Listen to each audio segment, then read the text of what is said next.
Bank of America has become the Bank of Americans. One of 2 households in the United States is a Bank of America customer. And doing business with Bank of America means doing business with Liam McGee. When I was going to USD, I had to work in summers and whatever, and one summer I didn't have a job, so I said, God, the Bank of America gave me a $100 scholarship. That was a lot of money in those days.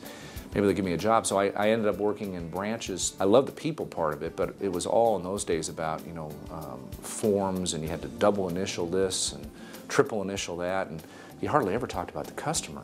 When I first ran the California branch system, many of the things I did were informed by my experiences as a teller back when I was a college student. When I think about many of the innovations in U.S. banking and Bank of America over the past 20 years, many things like mobile banking, internet banking, grocery store banking, it was really Liam's vision for those types of initiatives that helped position Bank of America as the leader in bringing those conveniences to our customers. Someone once said that working with him is like getting your MBA in leadership. The son of Irish immigrants, McGee grew up in suburban Los Angeles. His family's expectations of him were high. McGee's expectations for himself were even higher. It was an expectation that I would go to college. I really don't remember how I ended up at USD, to be honest with you. I think it was just a convergence of things, thinking maybe I'd be happier at a small school, and there was a bit of, somehow I got a sense that maybe I'd have a chance to play baseball. I think I was the last cut, and I can remember very vividly that we had a practice game in the spring. My last at bat, I just roped one in the alley. I remember that a couple of those guys were really surprised that I made it and they didn't. Well, when I walk around campus, I remember my dad when he came to visit me the first time my freshman year, and he was like, hey, I lived there freshman year. And he's like, your uncle lived there freshman year. And when I was freshman year in those dorms, it was just like, oh, this is so weird to know that my dad could have been doing the same thing 30 years ago in the same exact spot. It's the people in McGee's life that drive him. People close to him. He's the father of 4, and people he's never met. McGee's community service record, that includes active leadership involvement with the Urban League and the United Way, among many others, isn't unique among top-level executives. But the passion he brings to it is.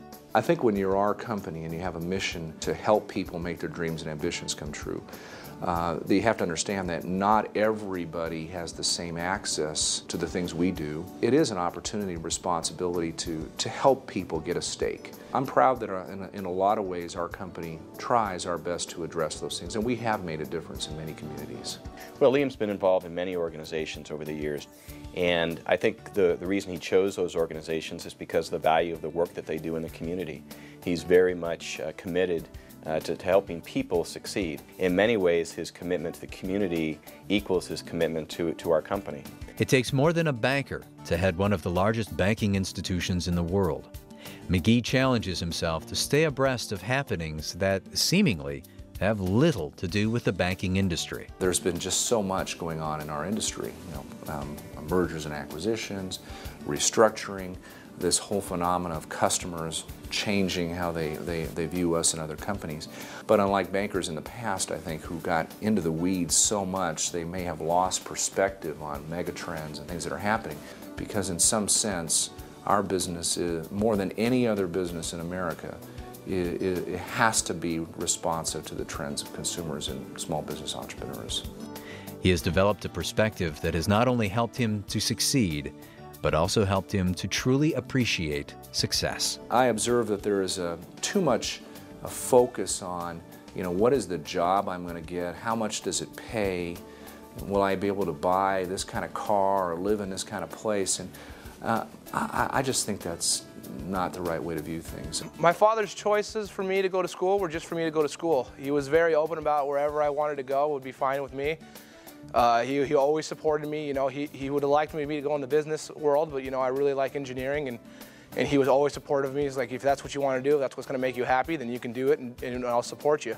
I think you have a higher chance of being successful against whatever your measurement is if you're doing something that you love to do.